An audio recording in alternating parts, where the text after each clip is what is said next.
Ed, for today, personal tip ang aking personal payo for today. Masayang gawin to kapag pakalat-kalat yung hose ng gripo nyo sa bahay. No? So, bumila ako ng ganito sa Shopee. So, yan yung gagamitin nating organizer ng makalat nating hose ng gripo. No?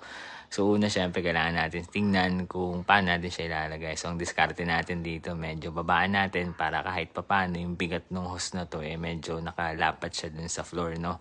Para kumbaga hindi naman sobrang bigat. So yan, simulan natin magbarena dito sa may wall natin. So dalawa yung bubutasan natin, no? Pero naglagay na rin ako ng pangatlo dun sa gitna para mas matibay yung kapit nung pagsasabitan natin ng hose natin.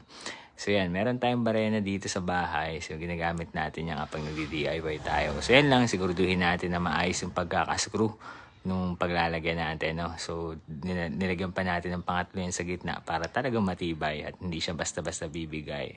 So, yan. Kapag na-okay na, subukan natin. I-check natin yan, no? Kung matibay ba talaga siya.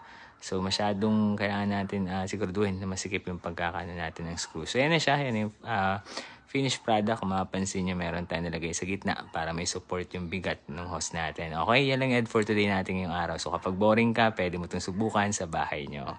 Yun lamang. Salamat.